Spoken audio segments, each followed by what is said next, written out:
He was called many names: the Butcher of Lyon, the Devil's Apprentice, the Wolf of the Gestapo. But long before those titles stained history, he was simply Klaus Barbie, a boy born into a cold house, raised by colder hands.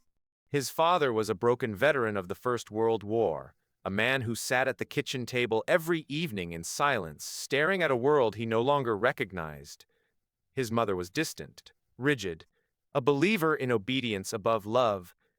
There was no warmth in the Barbie household, only rules, punishments, and disappointment.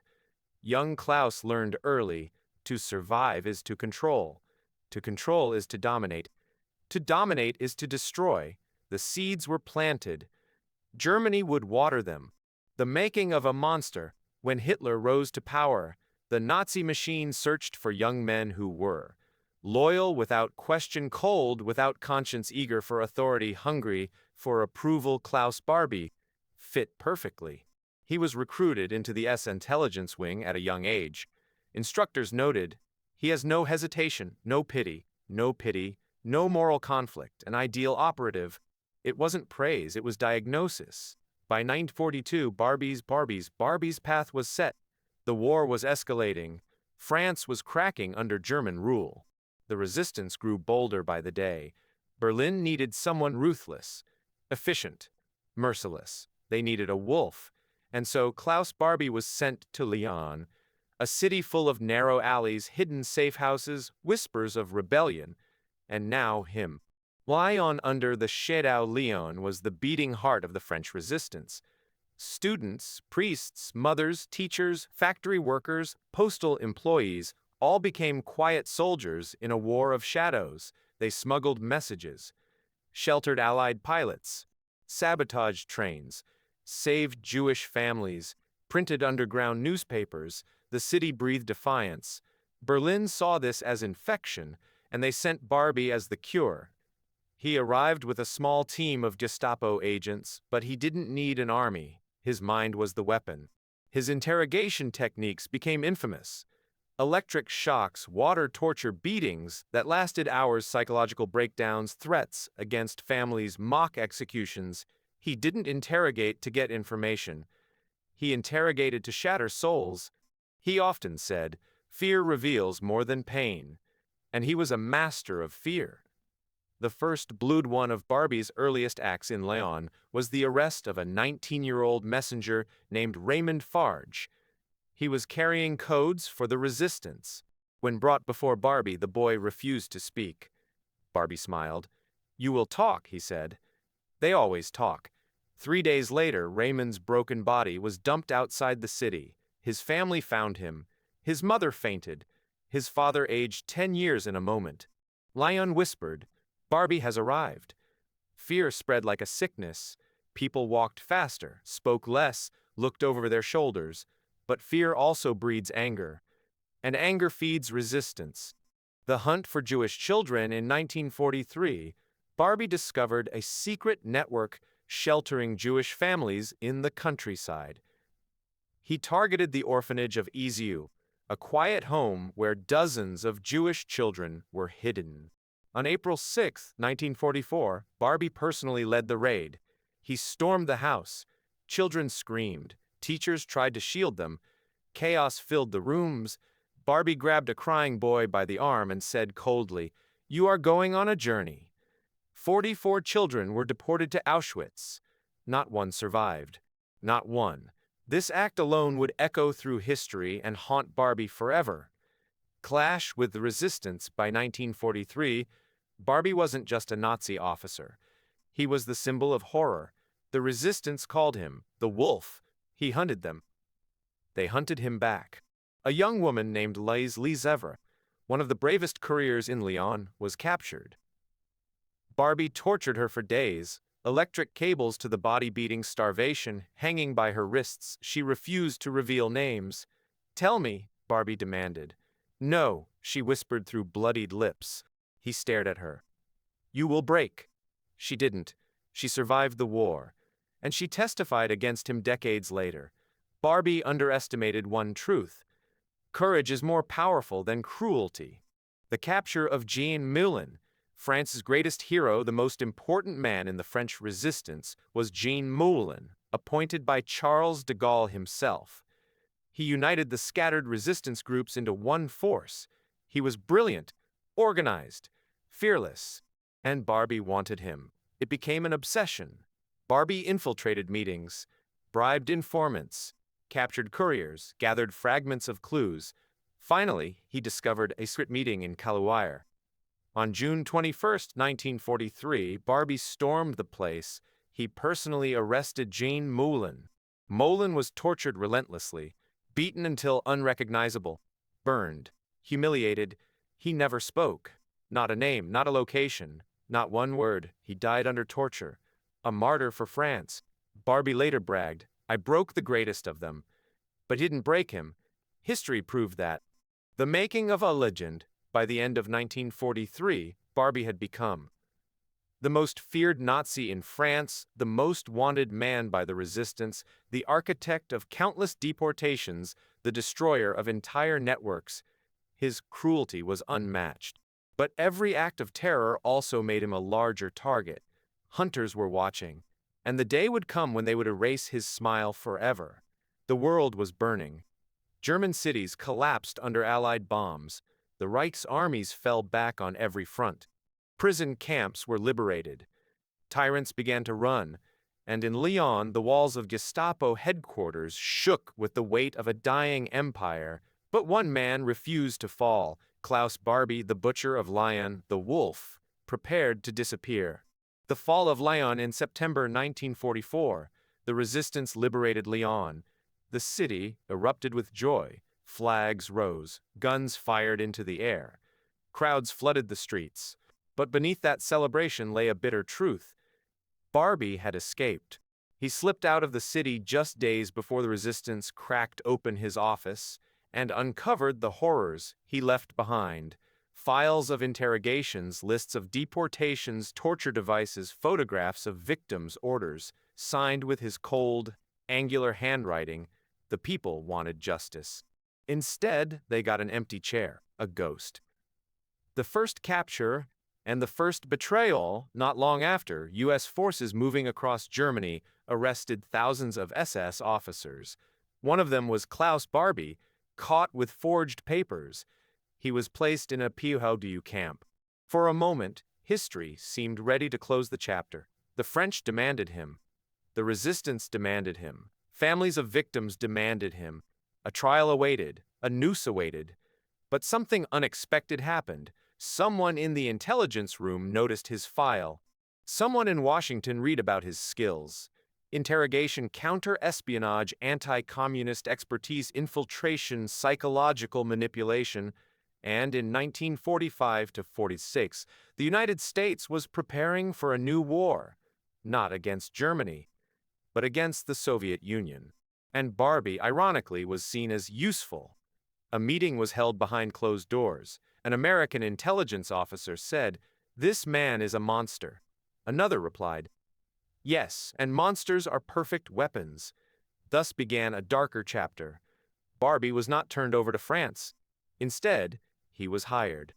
The CIA's secret asset, the newly formed CIA, at the time OSSCIC, needed operatives who hated communism, knew European networks, understood torture, could detect Soviet spies, had no moral boundaries. Klaus Barbie fit all criteria.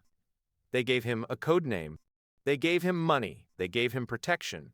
He gave them information, reports, interrogations, maps, all while sitting safely inside U.S.-controlled zones. He became a ghost, a man who officially did not exist. Meanwhile, families in Lyon begged for justice. France sent formal requests for extradition. The Americans ignored them. They buried Barbie's name under layers of classified paperwork. The wolf was now working for a new master. The rat lines, pathway of coasts. By 1947, France intensified its demands. The Americans grew nervous. If Barbie was exposed, it would become an international scandal. So they employed a method widely used at the time. The rat lines, underground escape routes used to smuggle Nazi officers out of Europe. With help from shady priests, corrupt officials, and anti-communist networks, Nazis were transported to South America. Barbie's journey began in Italy. In a small town near Bolzano, a priest gave him forged documents under the name Klaus Altmann. From there he traveled to Genoa. A Red Cross passport was issued to him.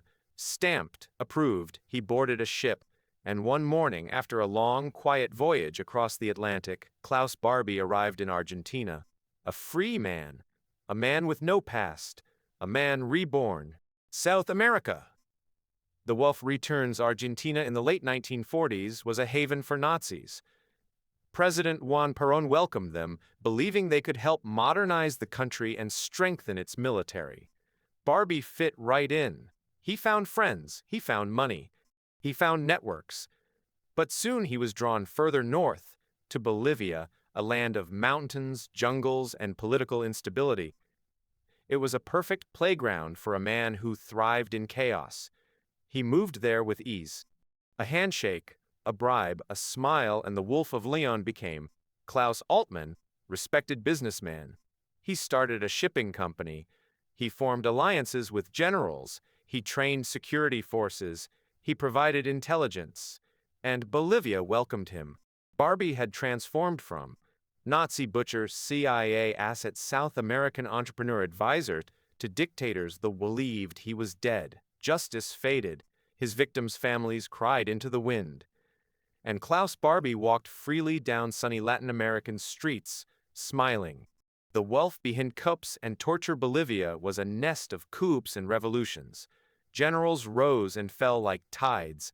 Presidents were overthrown. Civil wars ignited. And in the shadows, Klaus Barbie pulled strings, advising, arming, interrogating, plundering. He aided military regimes known for torture. He sold weapons.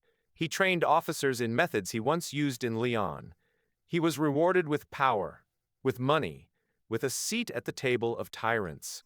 At one point, he reportedly helped organize the cocaine coup of 1980, when a brutal dictatorship seized Bolivia with the help drug cartels.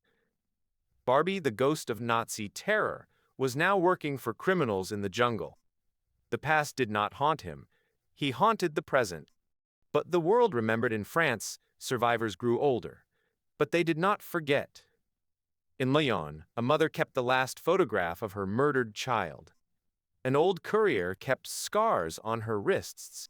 Resistance fighters gathered every year at the church, their eyes filled with unspoken grief.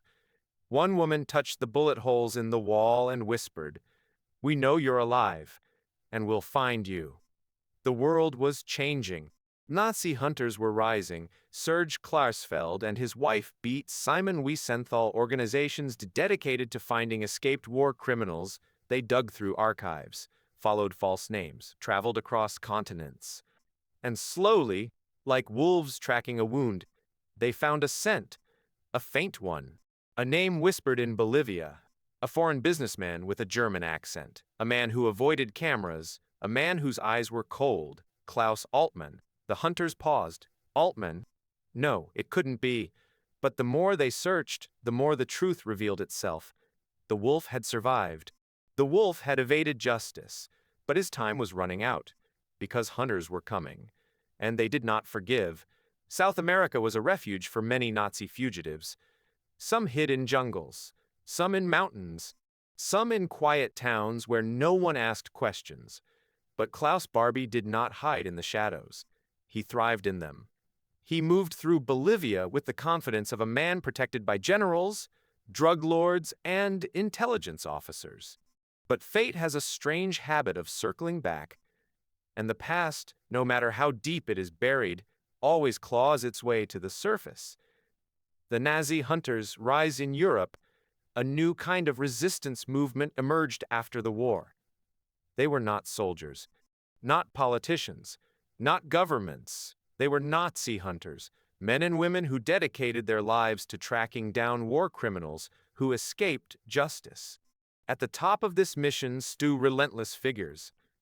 Beat and Serge Klarsfeld, a couple known for courage, obsession, patience, intelligence, absolute refusal to let evil fade into history. Serge, whose father died in Auschwitz, made a promise.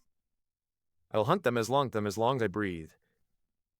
Beat became the fire beside him, fearless, outspoken, capable of standing alone against presidents and generals. Together, they had already exposed hidden Nazis in Germany and South America.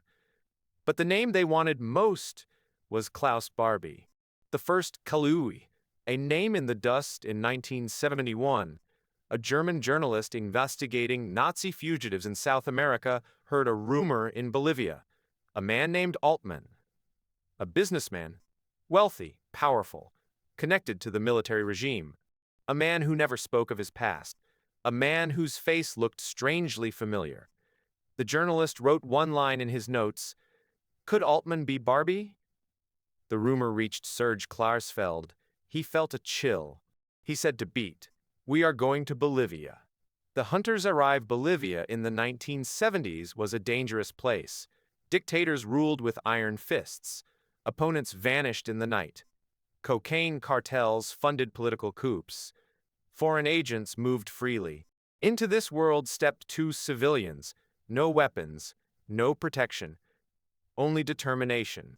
Beat and Serge began investigating, talking to locals, searching public records, studying business licenses, requesting immigration documents, interviewing ex-officers, following whispers in markets and bars. Every door they opened led to another shadow. But one name kept returning: Altman, and people looked nervous whenever they said it. The first confirmation, a photo from hell. They found a man who had once worked with Altman, a nervous accountant. He hesitated. Finally, he said, "He is important, dangerous, protected." Beat pressed him. After a long silence, the man opened a drawer and pulled out an old photograph. "Do not say I gave you this." Beat looked at the image. Her breath caught. Her pulse froze. She handed it to Serge. It was Barbie. Older, heavier, but unmistakable. The wolf had resurfaced. Alive, comfortable, protected. The confrontation. The hunters faced the wolf. In an act that shocked the world, Beat Klarsfeld went directly to Barbie's office. She walked alone. A small woman, unarmed, facing a mass murderer surrounded by soldiers and criminals. She knocked on the door. Barbie opened it himself.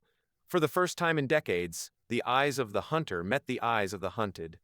Barbie stared at her, cold, confident. He asked, "What do you want?" Beat replied simply, "Justice." Barbie smirked.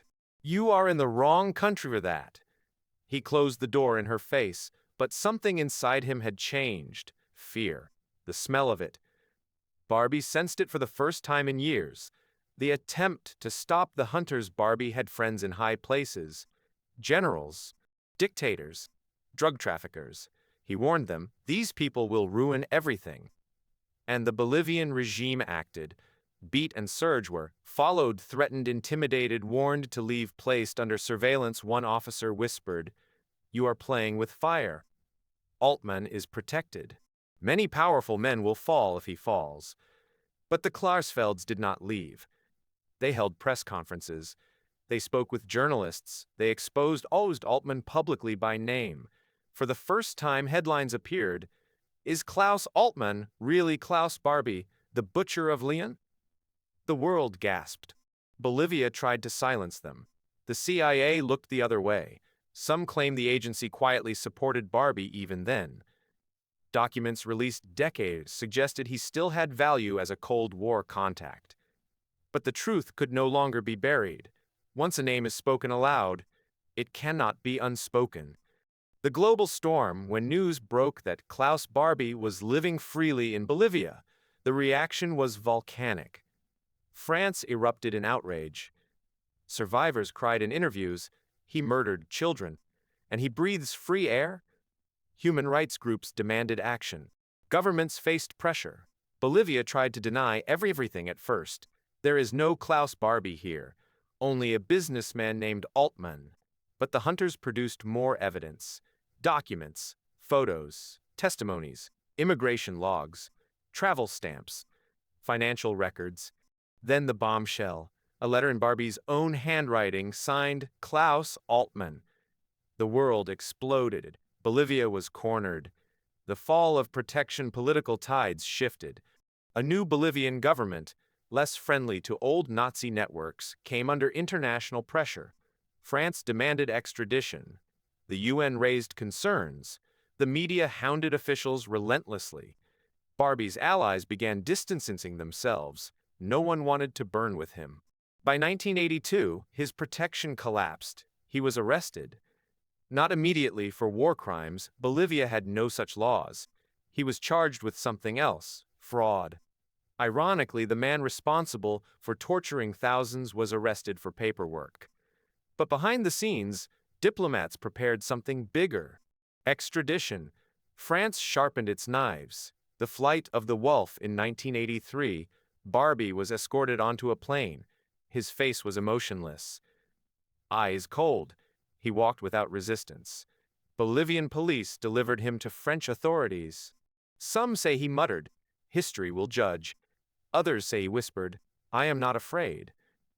But for the first time in 40 years, the wolf was caged. The butcher of Lyon was going home. Not to wealth, not to wealth, not to the chair of command he once held, but to face the ghosts he created. Ghosts that had waited decades for him. And they were hungry. The plane touched down on French soil with a weight heavier than its steel frame. For nearly 40 years, the butcher of Lyon had escaped justice. He had lived beneath the sun of Bolivia like a respected man, while families in France mourned in silence. Now, at last, Klaus Barbie was home, not as the wolf of the Gestapo, but as a prisoner. The landing. A nation holds its breath when the aircraft doors opened. The atmosphere was electric. Journalists swarmed the airport. Cameras flashed like lightning. Police officers stood in formation. Barbie stepped out. White-haired, calm, expressionless. He tried to hide his handcuffs behind a coat sleeve. Reporters shouted, "Barbie, do you recognize your crimes? Do you repent? Do you remember the children of Eziu? Do you fear your trial?" Barbie did not answer. He didn't look left or right. He walked as he always walked, with a cold, mechanical arrogance. But beneath that facade, something inside him trembled. France was not Bolivia. Here, ghosts walked beside him. The arrival in Lyon, the city of his crimes, his final destination, was Lyon, the same city where he tortured resistance fighters, killed children, hunted Jews, executed civilians, interrogated for days without mercy, terrorized an entire population. The people of Lyon gathered outside the courthouse. Some were old. Some walked with canes. Some had scars. Many held photos. A son lost at 19, deported, a brother executed, a taken away, an elderly woman left a portrait of a little girl. She would be 50 years old today. You murdered her. Another man pointed at the armored police van. "I survived your torture," he said. "I waited 40 years to see you walk in chains." Barbie was brought through a back entrance, but the cries of survivors echoed through the corridors. The first appearance, "A monster defies history." Barbie's lawyers entered the courtroom. They were controversial, aggressive, and determined to turn the trial into a circus. Barbie himself sat calmly. He refused to stand. He refused to answer. He refused to look at his victims. His lawyer shouted, "This trial is unconstitutional. It is vengeance, not justice. Our client is a political prisoner." Gasps erupted. The judge hammered the podium. "Silence. The accused will face the charges." Barbie smirked. For decades he had avoided judgment. He believed he could do it again. But then, the first witness took the stand. His face changed. Witness 1, Lys Lesevry, the woman he could not break. She walked slowly. Thin, elderly, her hands trembling slightly. But her eyes, sharp as knives. She stood before the court. "I am Lys Lesevry," she said softly, "and this man tortured me for days." Barbie finally looked up. For a moment his mask cracked. Lys continued, "He beat me until I fainted. He hung me by my wrists. He asked to hear me scream. He kept me without water. He told me my husband was dead. He said he would kill my children." Barbie's face twitched. The courtroom was silent. Lys turned toward him. I did not speak, she said, and that is why I stand here today, and you sit there. The room erupted into applause.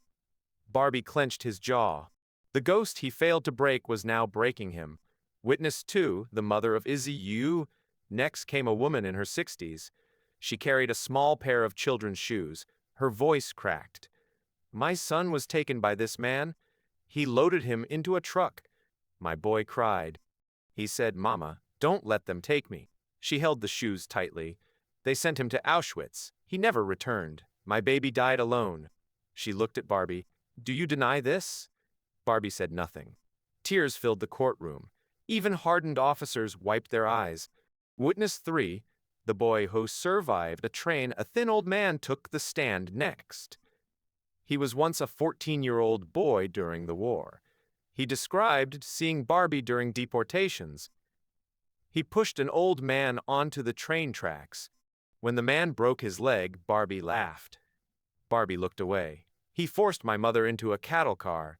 He wouldn't let me say goodbye. The man's voice rose.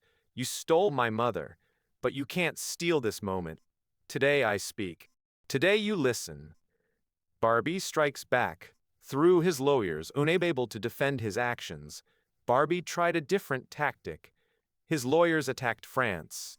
They said, France deported Jews too. France tortured in Algeria. France is hypocritical.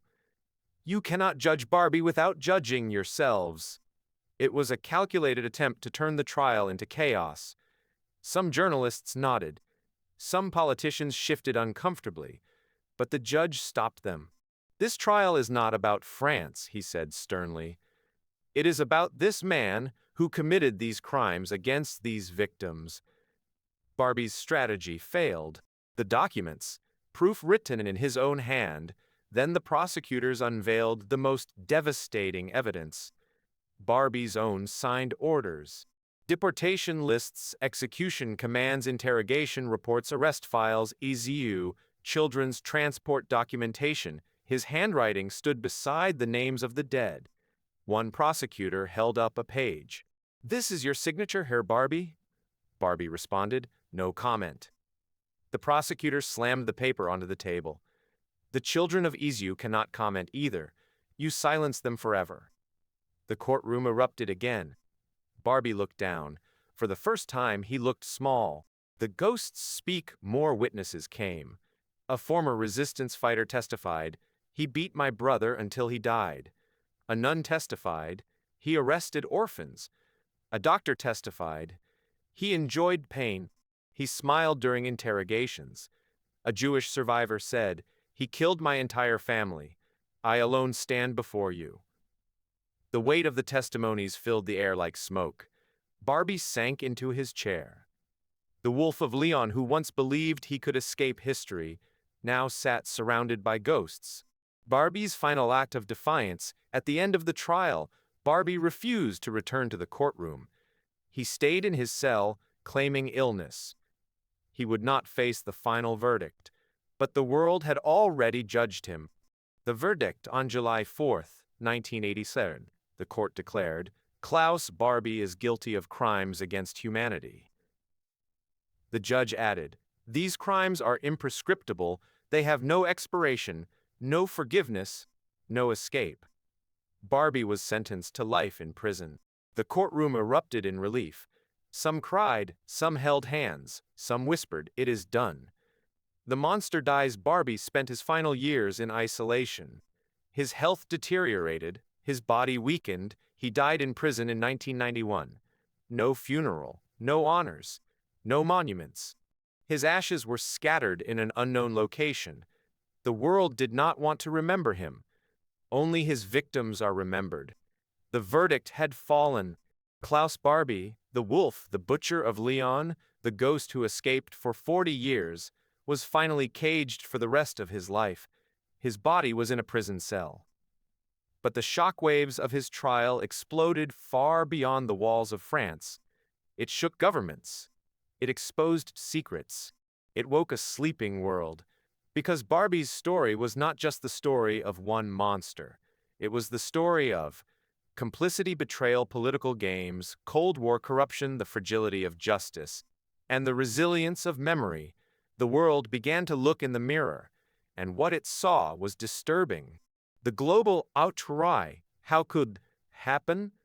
The day after Barbie was sentenced, major newspapers ran headlines such as, "Justice at last, France confronts its past, Barbie found guilty, crimes against humanity confirmed." But beneath the celebration, another question exploded: how did he escape for so long? Investigators, journalists, human rights groups, and ordinary citizens demanded answers. And soon, those answers began to surface. They were darker than anyone expected. The CIA's decree in 1983, while Barbie's extradition process was underway, the U.S. government released a report under pressure from Congress. It confirmed the unthinkable. The CIA had protected Klaus Barbie, not accidentally, not unknowingly, but deliberately. The report admitted U.S. intelligence recruited Barbie after WWII. They used him as an anti-communist asset. They knowingly blocked French attempts to arrest him.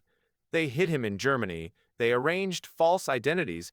They helped him escape to South America. Why?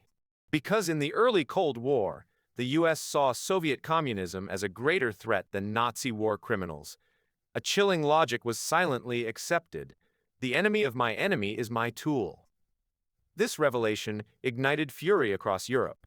France condemned the U.S. publicly. Jewish organizations expressed outrage. Survivors felt betrayed. Historian after historian asked, how many other monsters did they save? This was not justice delayed. This was justice denied for decades. Barbie's trial had opened a door America hoped would stay closed. Germany's reckoning. The archives speak as France dug into its past. So did Germany. Documents surfaced. Gestapo files, SS orders deportation, lists interrogation logs, EZU raid planning notes. Many were signed by Barbie. But what horrified Germans most was not the brutality, it was how long these documents had been ignored. A new generation demanded, why didn't we hunt him sooner? Why did we allow him to vanish? What else lies hidden? Schools began teaching resistance history more deeply. Monuments were erected. Barbie's crimes entered textbooks. Germany vowed, never again. And this time, they meant it. Israel speaks. The voice of a surviving nation, Israel, followed the trial with great intensity. The children Barbie deported, their families lived there. Survivors read testimonies with trembling hands. Yad Vashem, the Holocaust Memorial Authority, issued a statement. He murdered Jewish children with full conviction. He embodied the cruelty of the Nazi regime. His conviction is a victory for all who perished. But Israel's reaction was not only emotional, it was political. Leaders warned, Barbie is not the only one. Hundreds escaped. We will find them. It was a reminder. Justice may take time, but it hunts relentlessly. The fall of the rat lines. Closing the escape routes. Barbie's case exposed the existence of rat lines, secret escape channels used by Nazis after the war. These networks were funded by fascist sympathizers, assisted by corrupt officials, supported by some in the Vatican, exploited by U.S. intelligence, used across Italy, Spain, Austria, and Latin America. After Barbie's trial, governments could no longer pretend ignorance. Investigations exploded. Dozens of former Nazis hiding under new names were discovered, some in Argentina, some in Paraguay, some in Brazil, some in Chile. Countries that once sheltered them now faced international condemnation. Extradition treaties tightened. Immigration records were reviewed. Fake passports were confiscated. Hotels, businesses, and banks connected to fugitives were exposed. For decades, these men believed themselves untouchable. But Barbie's fall began a chain reaction. The era of hidden Nazis was ending. The rise of global justice. Barbie inspired nations to adapt new legal principle. Crimes against humanity expire.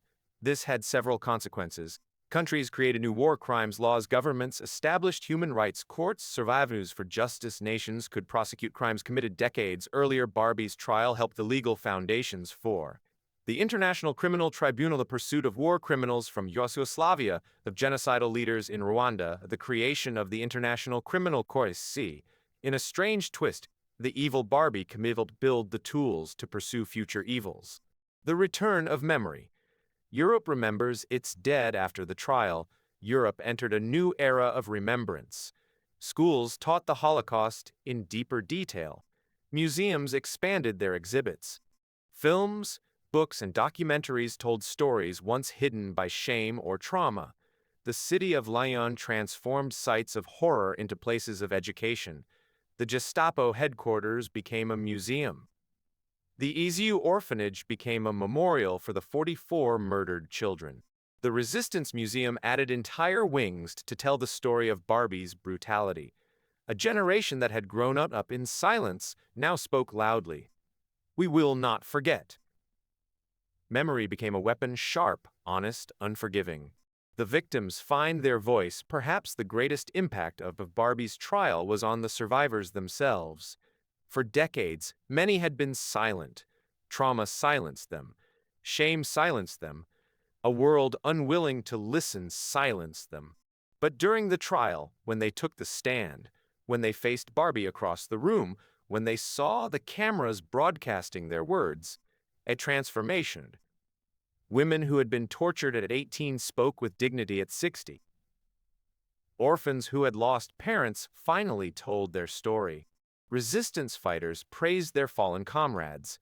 The world heard their pain, their truth. Survivors who once carried wounds in silence became symbols of strength. Barbie's trial returned their voices to them. And in doing so, it returned them their lives. The butcher's legacy, a warning to the future. Klaus Barbie died behind bars, but his trial left a warning carved into history. Evil does not disappear when the war ends. It adapts, it hides, it waits. And justice must be relentless. The trial taught the world. No war criminal is ever truly safe. No lie lasts forever. No power can protect those who commit crimes against humanity. Survivors must be heard. Silence enables monsters. Barbie believed he had escaped. He believed he had won. But in the end, the ghosts of Lyon children, mothers, fighters, followed him across continents until he could run no more. Klaus Barbie died behind bars in 1991. No crowds mourned him. No flags lowered. No family claimed the ashes. His burial place was kept secret, for fear it might become a shrine for monsters. Thus ended the life of a man who once wielded terror like a weapon, who believed himself beyond judgment, a ghost immune to time. But history was not finished with him, because sometimes a man's death is not the end of a story, it is the beginning of truth. When a monster dies, the world takes stock. Barbie's death ignited global reflection. Newspapers around the world wrote headlines like, "The butcher is gone, Barbie dies in prison, justice served, a shadow of the Nazi era finally removed." But beneath those simple lines, a deeper transformation was underway. Barbie's trial had forced Europe to confront questions it had avoided for decades. How many other war criminals escaped? Who helped them? Why did governments stay silent? What does justice mean when decades pass? And most painfully, could it happen again? The world no longer wanted comfortable lies. It wanted truth. And that search for truth changed everything. Hunting the last Nazis, the chain reaction. Barbie's exposure, trial, and conviction reignited the global hunt for Nazi fugitives. Investigators opened archives, immigration files, Red Cross passports, Argentine police records, Vatican travel certificates, and one by one, names that had faded into rumor returned to the surface. Among them, Erich Priebke, caught in Argentina, John Demjanjuk, extradited from the U.S., Joseph Schwamberger, extradited from Argentina, Gerhard Boni, uncovered in West Germany. Barbie's capture created momentum. His case proved war criminals do not age into innocence. Time does not wash away blood. Justice has no deadline. Dozens were brought into courts because Barbie's ghost had shaken governments awake. The legacy in France. Healing old wounds, Lyon transformed after Barbie's trial. The city built new memorials. A museum inside the old Gestapo headquarters, a memorial for the Espionage, a resistance and deportation museum, annual remembrance ceremonies. For decades, many citizens who lived through the occupation felt guilt or shame for their silence or fear. Barbie's conviction allowed them to reclaim their identity. They realized, resisting matters, witnessing matters, memory matters. France embraced the story of its heroes, Jean Moulin-Leslies, the children of Izieu, the resistance fighters tortured in the basement. Their courage became part of the national soul. Where Barbie once brought terror, France built hope. Germany's transformation, from silence to accountability, Germany also changed. The younger generations demanded transparency about the Nazi era. Schools expanded Holocaust education. Survivor testimonies were recorded and broadcast. Laws against Holocaust denial were strengthened. Barbie's case became mandatory study material. Teachers used his story to explain how ordinary men become monsters, how systems enable cruelty, how propaganda manipulates minds, how dangerous obedience can be. Barbie inadvertently became a lesson, a warning carved into German consciousness. Israel, the gatekeeper of memory, Israel viewed Barbie's fall as a reminder of its mission: to remember the dead, to honor survivors, and to pursue justice beyond borders. Survivors of Izieu were commemorated in Israeli museums. Holocaust education programs referenced Barbie's crimes. His trial reaffirmed Israel's belief: whoever forgets his past loses his future. And so the story found a place in the eternal struggle to prevent genocide. The law evolves. The birth of modern war crimes courts. Barbie's conviction influenced international law. It demonstrated crimes against humanity never expire. War criminals can be tried decades. Political borders do not protect perpetrators. State complicity can be exposed. Trials can take place, even evidence is painful and old, paved the way for the Tribunal of Yugoslavia, the Tribuna, the International Criminal Court, the prosecution of genocidal Africa and the Middle East. Barbie's shadow hung over every courtroom. His example justified the creation of systems designed to ensure no tyrant escapes. The ethical revelation: when justice fails, Barbie's story taught the world that justice can be delayed by power, politics, and fear. The CIA's involvement became a moral stain. People asked, is protecting a war criminal ever justified? Can political strategy excuse atrocities? What is the price of national interest? Governments became more careful about who they ally with. Journalists became more vigilant. Human rights organizations gained influence. Barbie's case became a case study in moral hazard, state responsibility, intelligence abuse, the consequences of silence. It was no longer just about one man. It was about the system that enabled him. The final years, the monster without a mighty in prison, Barbie became a relic. No followers, no soldiers, no power, no ideology to cling to. Just an old man sitting alone in a cell with only memory as company. He told guards, I will be remembered. But he was wrong. He is not remembered for brilliance or leadership or courage. He is remembered as a torturer, a murderer of children, a man who served evil willingly. He became a lesson, not a legend. The true legacy, the triumph of memory justice did not come quickly. It did not come easily. It did not come from governments. It came from tenacity, survivors, journalists, families of victims, ordinary citizens, the unstoppable force of truth. Barbie believed himself untouchable. He believed time would bury his crimes. He believed evil could be forgotten. But he underestimated something. Humanity remembers. Humanity demands justice. Humanity never forgets its dead.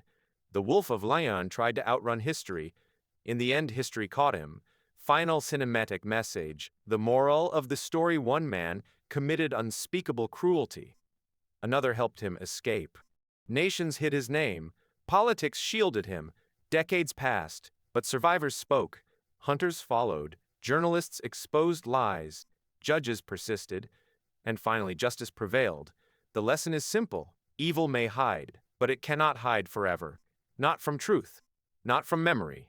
Not from the world. And certainly not those who refuse to forget.